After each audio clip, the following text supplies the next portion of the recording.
Friend, good morning, नमस्कार। कैसे हैं आप लोग? उम्मीद करते हैं सब स्वस्थ होंगे, मस्त होंगे।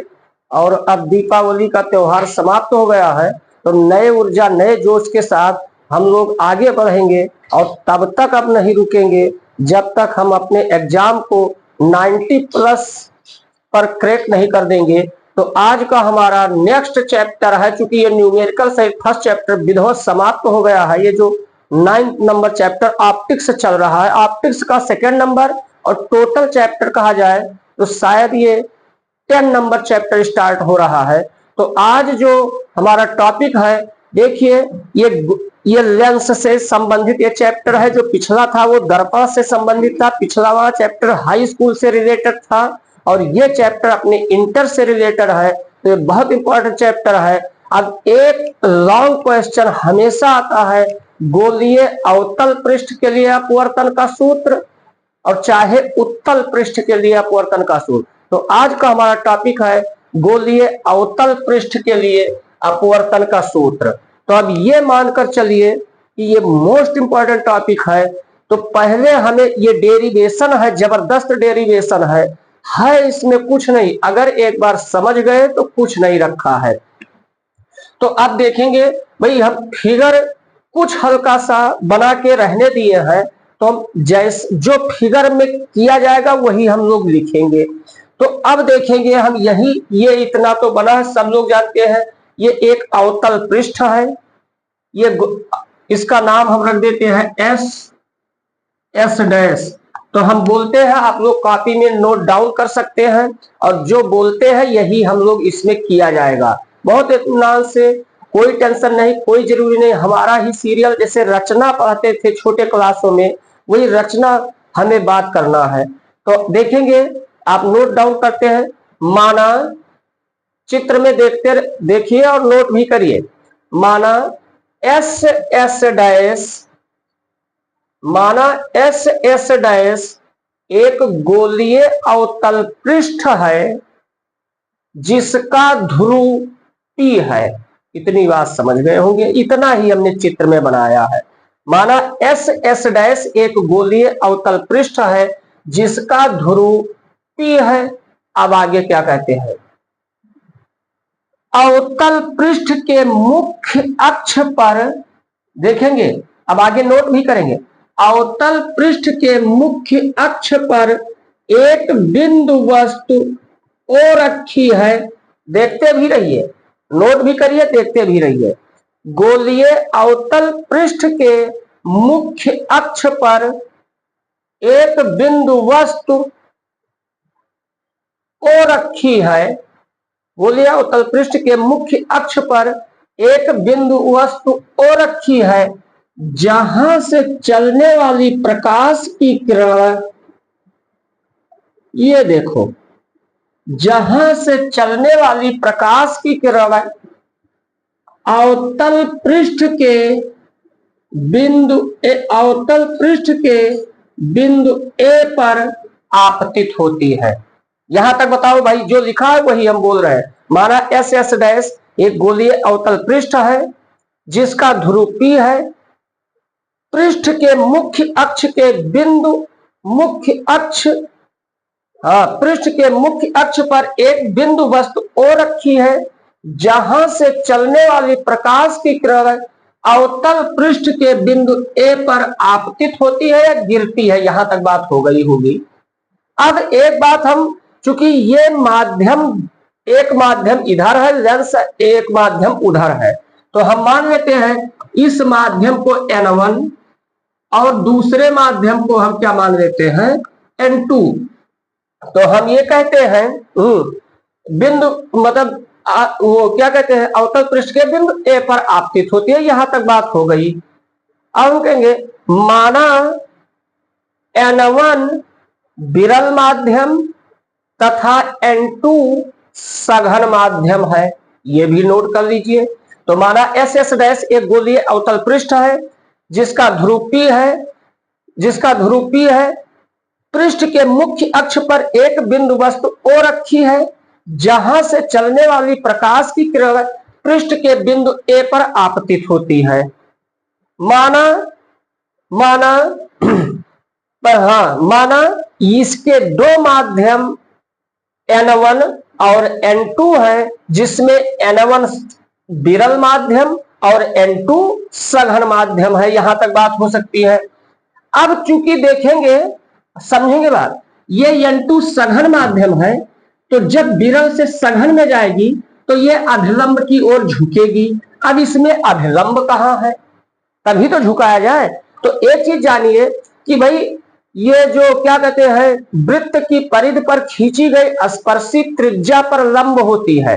अगर हम इसका वक्रता केंद्र हम मान ले, यहां पर बात किया जाए, मानिए वक्रता केंद्र मान लीजिए ये C है, वक्रता केंद्र C है।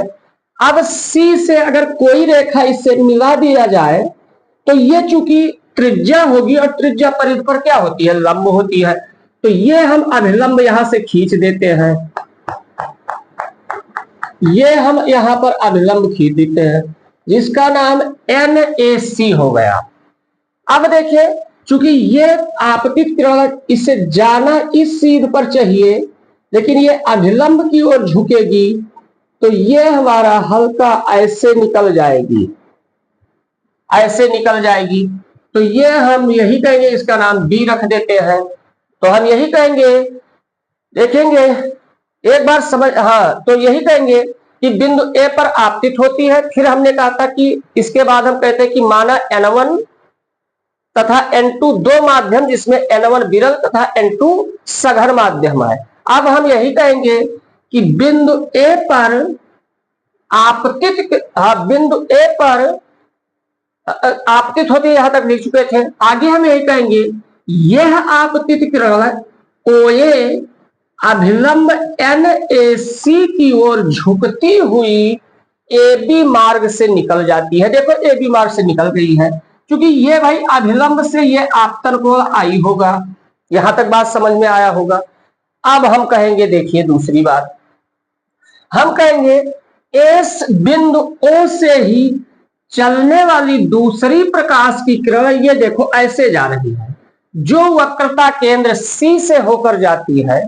चाहे ये शब्द कह दीजिए, अगर ये प्रकाश की किरण वक्रता केंद्र C से जाएगी तो पक्का है ये त्रिज्या का काम करेगी, और त्रिज्या हमेशा उसके पृष्ठ पर क्या होगी, अभिलंब होगी। तो हम यही कह दें कि बिंदु O से ही चलने वाली दूसरी प्रकाश की किरण, जो चाहे ये कह दूसरी प्रकाश की किरण जो ध्रुव P पर अभिलंबवत गिरती है, ध्रुव P पर कहा गिरती है, अभिलंबवत गिरती है, बिना अपने मार्ग से विचलित हुए सीधे PQ मार्ग से निकल जाती है, सीधे PQ मार्ग से निकल जाती है।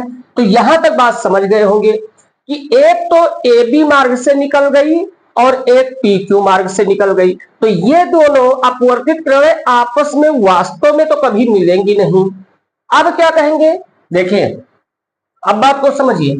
अपवर्तित किरण AB में बैक गियर लगाने पर, ये देखो अपवर्तित किरण AB है, अब इसमें हम बैक गियर लगाते हैं या इसे पीछे बढ़ाते हैं। अपवर्तित किरण अपवर्तित किरण AB को पीछे बढ़ाने पर दूसरी अपवर्तित किरण PQ को या OP को बिंदु I पर काटती है, जो बिंदु वस्तु O का आभासी प्रतिबिंब है, क्योंकि वास्तव में ये मिलती नहीं है। तो यहां तक बात समझ गए होंगे। एक बार हम फिर से बोल देते हैं, देखिए देखेंगे हम यही कहते हैं, फिर से बोलते हैं, माना S एक गोलीय अवतल पृष्ठ है जिसका ध्रुव P है। इस पृष्ठ के मुख्य अक्ष पर एक बिंदु वस्तु O रखी है, जहां से चलने वाली प्रकाश की किरण पृष्ठ के बिंदु A पर गिरती है। यह आपतित किरण अभिलंब CAN की ओर झुकती हुई AB मार्ग से निकल जाती है। या ऐसा कह दीजिए, हाँ फिर से कह दीजिए, माना फिर से वही चीज, ये कहने को हम बार बार भूल जाते हैं। तो ये कह दीजिए कि बिंदु वस्तु O रखी है जो अवतल पृष्ठ के बिंदु A पर गिरती है, यहां आपतित होती है यहां तक। माना N1 तथा N2 दोनों माध्यम के अपवर्तनांक है, जिसमें N1 विरल तथा N2 सघन है। उसके बाद आपतित किरण OA अभिलंब CAN की ओर झुकती हुई AB मार्ग से निकल जाती है। दूसरी बिंदु O से ही चलने वाली दूसरी प्रकाश की किरण जो पृष्ठ के ध्रुव पर अभिलंबवत गिरती है, बिना अपने मार्ग से विचलित हुए सीधे निकल जाती है। इन दोनों अपवर्तित किरणों को पीछे बढ़ाने पर इसे AB को और PQ को पीछे बढ़ाने पर ये एक दूसरे से बिंदु I पर मिलती हैं, जो बिंदु वस्तु O का आभासी प्रतिबिंब है। उम्मीद करते हैं यहां तक समझ गए होंगे। अब हम क्या कहते हैं, हम मान लेते हैं कि ये OA जो है मुख्य अक्ष के साथ अल्फा को अंतरित करती है, IA बीटा अंतरित करती है और CA गामा को अंतरित करती है। और यहां पर हम इसको अभिलंब डाल देते हैं, जिसे हम AM मान लेते हैं। तो अब आगे क्या नोट डाउन करेंगे, हम यही कहेंगे, माना देखेंगे आगे क्या नोट डाउन करेंगे, माना आपतित किरण OA तथा IA और CA मुख्य अक्ष के साथ अल्फा बीटा और गामा को अंतरित करती है तथा AM PO पर एक अभिलंब है जिसकी ऊंचाई h है। यहां तक बात उम्मीद करते हैं आप लोग समझ गए होंगे। अब देखिए, ध्यान दीजिए, यहां तक इतनी बात तो मान लीजिए हमारे जो फिगर बनाते समय कहा गया है वो अपने शब्दों में कह सकते हैं, कोई जरूरी नहीं है कि हमारे शब्दों में कहें। अब हम आगे स्टार्ट करते हैं, भाई कहने कोई जरूरत नहीं, खुद ही समझते हैं। वस्तु के दूरी को क्या माना जाता है, U माना जाता है। प्रतिबिंब के दूरी को क्या माना जाता है, B माना जाता है। अब हम और वक्रता केंद्र C के दूरी को कैपिटल R मान लेते हैं। तो अब यहां तक बात समझ गए होंगे। चूंकि समस्त दूरियां P से नापी जाती हैं, बाएं तरफ है, ये समस्त दूरियां माइनस में ली जाएंगी। तो हम यही कहेंगे, यहां तक नोट डाउन कर लिए होंगे। आगे हम यही कहेंगे, माना OP इक्वल -U, OI देखेंगे ऐसा ना कहें, OP ना कहें, PO कहें, क्योंकि दूरियां P से नापी जाती हैं। माना PO बराबर -U, PI equal -B, PC equal -R, क्योंकि ये समस्त दूरियां बाएं पक्ष में ली गई हैं। तो यहां तक बात उम्मीद करते हैं आप लोगों को समझ में आ गया होगा। अब देखिए, अब ध्यान दीजिए, अब यहीं से मेन है त्रिभुज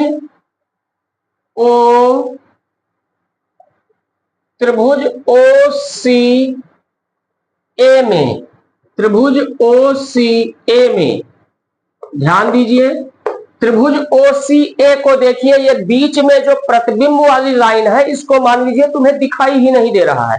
तो देखिए OCA, अब इसमें ध्यान देंगे, हम बता देते हैं। यहां पर देखिए, मान लीजिए कोई त्रिभुज है, अब ये इस त्रिभुज का बहिष्कोण है, बाहर है। तो किसी त्रिभुज का बहिष्कोण अपने सुदूर, मतलब ये त्रिभुज का बहिष्कोण है, ये मान लीजिए अंदर का 1 है, ये 2 है, ये 3 है। तो किसी त्रिभुज का बहिष्कोण ये 4, तो किसी त्रिभुज का बहिष्कोण अपने सुदूर अंतःकोणों के योग के बराबर होता है। इसका मतलब सुदूर का मतलब दूर वाले अंतःकोण। तो ये जो ये चौथा नंबर कोण है, ये अपने, ये तो अंतःकोण बगल में 1 है, लेकिन दूर के अंदर के दोनों कोण क्या है, 2 और 3 है। तो कहेंगे मतलब ये बहिष्कोण दूर वाले अंतःकोण के योग के बराबर, 2 धन 3 के बराबर। ऐसे मान लीजिए ये हम बढ़ा दें, तो ये जो बहिष्कोण होगा ये अपने से दूर 1 और 2 के बराबर होगा। ये बढ़ा दें तो ये बहिष्कोण अपने से दूर अंदर वाले 1 और 3 के बराबर होगा। तो कहने का मतलब किसी त्रिभुज का बहिष्कोण अपने सुदूर अंतःकोणों के योग के बराबर होता है। तो वही बात ले लेते हैं, देखेंगे बीच वाली लाइन अगर ना देखते हो, इसको हम इरेज ऐसे कर दें, अब देखें त्रिभुज साफ साफ दिखाई दे रहा होगा, तो देखेंगे इस त्रिभुज में गामा देखो बहिष्कोण है, तो ये गामा बहिष्कोण हो गया। अब अंतः दूर वाले अंतःकोणों के योग के बराबर होता है, तो ये तो अंदर वाला अंतःकोण है तो ये लिया नहीं जाएगा, और दूर के अंदर क्या है, आई है और अल्फा है, तो ये गामा बराबर क्या होगा, I plus alpha. This imply that I बराबर क्या हो जाएगा, gamma minus alpha. Equation number first हो गया। उम्मीद करते हैं यहां तक आप लोग समझे होंगे। आई का मान गामा माइनस अल्फा आ गया है। अब फिर देखेंगे, इसको इसमें मिला दीजिए भाई, ये जो हमने इरेज किया था। अब हम पुनः त्रिभुज लेते हैं IAC में। IAC में अब देखिए, ध्यान दीजिए, ये जो अपवर्तन कोण है इसे R कहते हैं। ये अपवर्तन कोण R है, तो ये देखो जिन दो रेखाओं से R बना है उन्हीं दोनों रेखाओं को नीचे देखिए कौन कौन है। एक तो ये देखो है, और दोनों डॉटेड वाली ही जो नीचे दोनों डॉटेड है वही ये दोनों ऊपर R बना रही है। तो ये दोनों डॉटेड वाली कोण कितने होंगे, R होंगे। तो अब ठीक वही देखिए, इसको बीटा माने थे, तो अब इस त्रिभुज में देखिए बहिष्कोण गामा है और सुदूर अंतः क्या है, बीटा और R है। तो यहां पर हम क्या कर सकते हैं, इसमें क्या होगा, गामा बराबर बीटा प्लस R होगा। R का मान, this imply that R equal क्या हो जाएगा, गामा माइनस बीटा। ये दोनों बात आप लोग उम्मीद करते हैं समझ गए होंगे। तो बस सब कुछ नहीं रखा, अगर समझ गए तो देखेंगे स्नेल के नियम से क्या कहता है स्नेल नियम, sine I upon sine R equal N2 upon N1 होता है स्नेल के नियम से। दिस इंप्लाई दैट देखें N1 sine I equal N2 sine R. यहां तक हो गया। अब बात को समझेंगे, हम यही कहेंगे कि यदि ये जो है क्या कहते हैं, आई और आर बहुत छोटे हो, यदि आई और आर बहुत छोटे हो, जो शुरू से कहते आ रहे हैं, यदि आई और आर बहुत छोटे हो, आई आर बहुत छोटे हो, तो अगर ये आई और आर बहुत छोटे हैं तो साइन आई इक्वल आई कह सकते हैं, क्योंकि इसमें तक कोई त्रिकोणमितीय अनुपात लगाने की कोई जरूरत, लगा दीजिए चाहे ना लगाइए, जब आई और आर बहुत छोटे जो ही मान लेंगे तो वो त्रिकोणमितीय अनुपात का कोई वजूद नहीं है। साइन आई को आई मान सकते हैं और साइन आर को आर मान सकते हैं।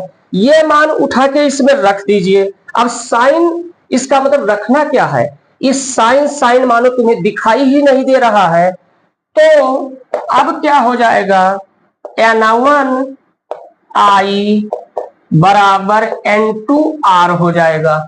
यहां तक बात आप लोग समझ गए होंगे। अब हम आई और आर के मान समीकरण 1 और 2 से उठा के पुट कर देते हैं, तो देखेंगे भाई आप लोग अच्छे से समझते रहिए।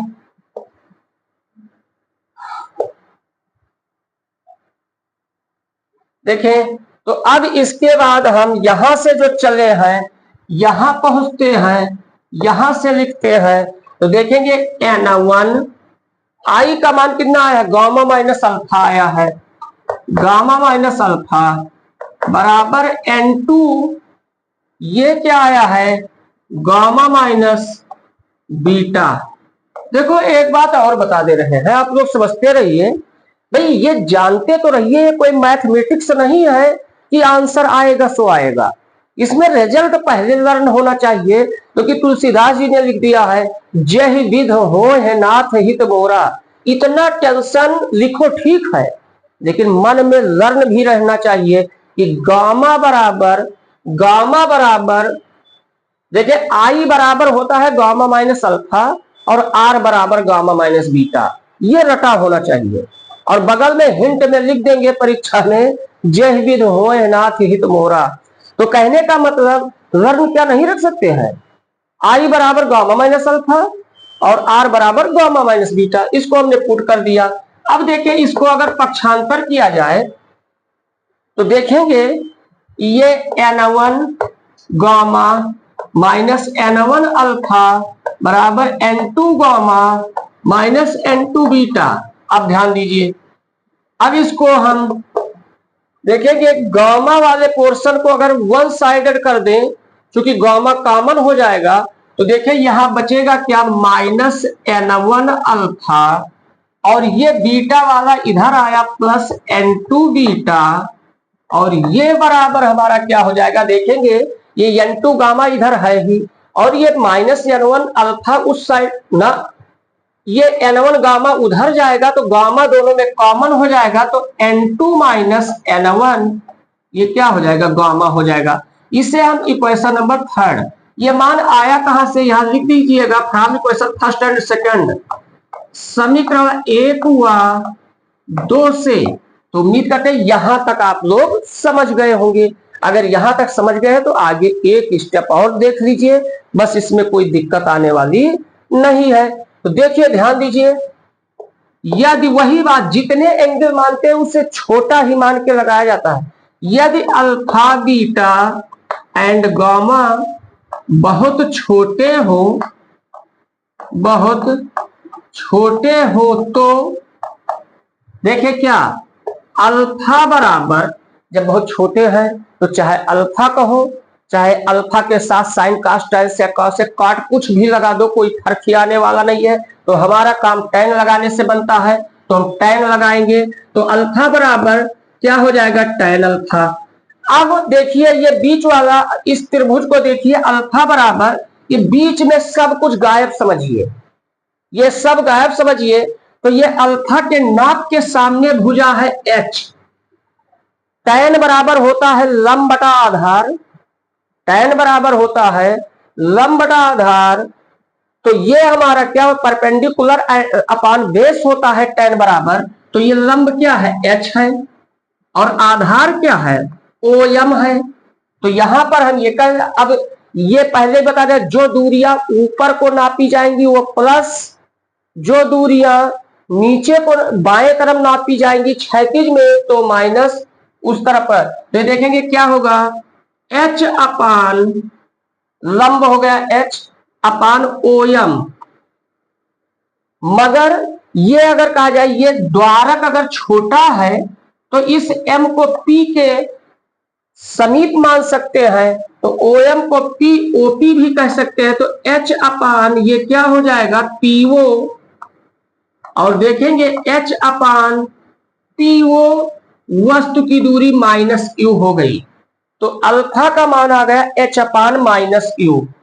अब देखिए इसी प्रकार बीटा बराबर क्या हो सकता है, टैन बीटा, और ये टैन बीटा देखो ये है तो ये भी लंब बटा आधार होगा, तो ये H अपान बीटा की दूरी प्रतिबिंब की दूरी है माइनस B हो जाएगा। गामा बराबर टैन गामा, और ये इक्वल लंब, इसमें भी H है, और आधार देखेंगे गामा में ये वक्रता केंद्र की दूरी है, ये माइनस R हो जाएगी।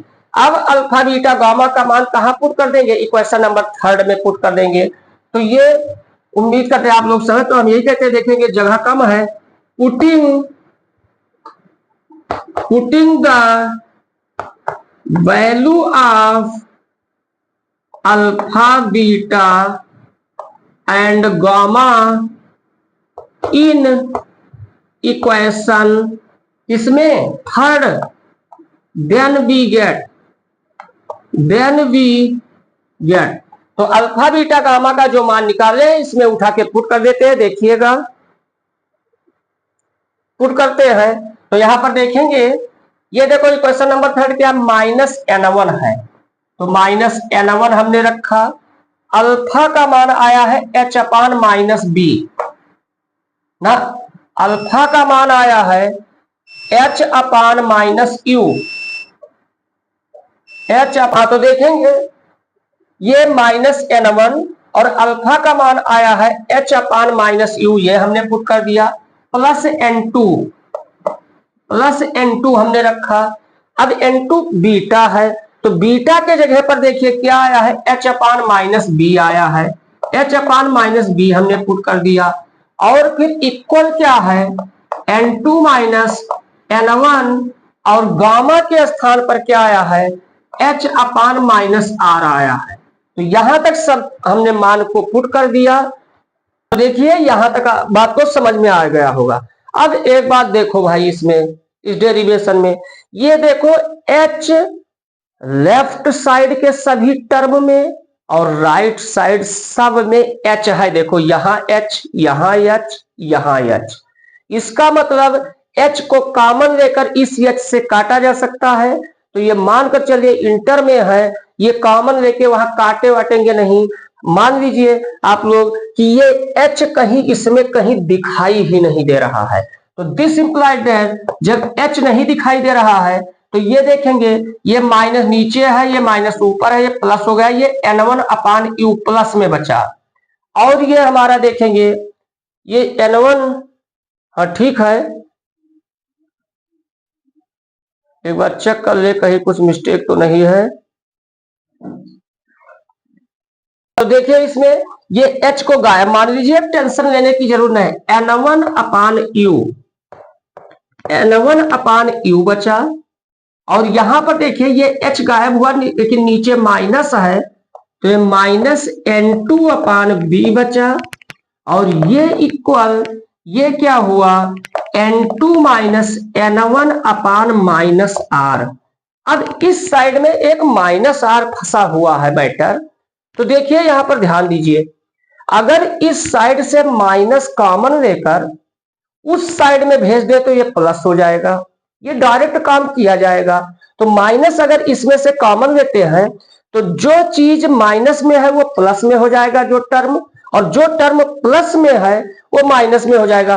तो ये मानकर चलिए माइनस हम इसमें कॉमन लेते हैं, यहां पर ध्यान रखिएगा स्टेप, और उस माइनस को यहां भेज दिए तो जो आर माइनस में है वो क्या हो गया, प्लस में हो गया। अब माइनस हमने कॉमन लिया तो ये n2 अपान बी जो माइनस था वो प्लस में हो गया। तो इसे आगे हम लिख देते हैं। तो देखेंगे अब क्या होगा, दिस इंप्लाई दैट ये हमारा n2 अपान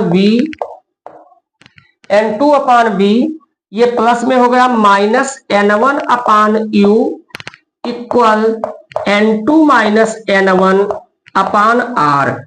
देखेंगे कई बार बोर्ड एग्जाम में लिखकर आया है कि सिद्ध कीजिए गोलीय अवतल पृष्ठ के लिए अपवर्तन का सूत्र n2 by B minus n1 upon U equal n2 minus n1 upon R होता है। तो अगर यहां तक लिख कर आएगा तो यही प्रूव्ड करेंगे, यहीं पे प्रूव्ड करेंगे, या इससे एक स्टेप आगे चलते हैं। उम्मीद करते हैं फिगर आप लोग नोट कर लिए, इसको हम इरेज कर देते हैं।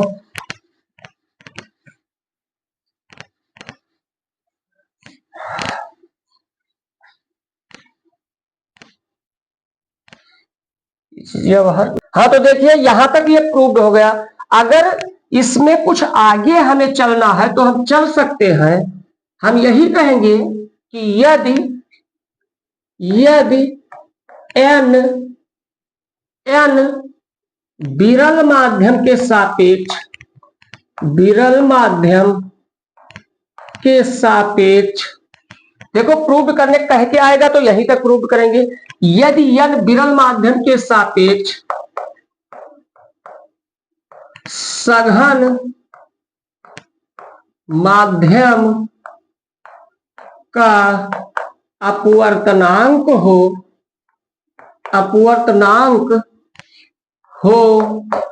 तो n इक्वल क्या होगा, n2 माइनस n1 से। देखेंगे गौर करें ये जो प्रूव किया गया इसमें देखें, सिंस क्या आया है, n2 upon B minus n1 upon U equal n2 minus n1 upon R आया है ये पहले से। अब इसमें यहां भी स्टेप को ध्यान दीजिए। देखेंगे पहले छोटे क्लास में क्या होता था कि अगर हमें कोई चीज हर पद में या हर टर्म में है तब हम कॉमन लेते थे।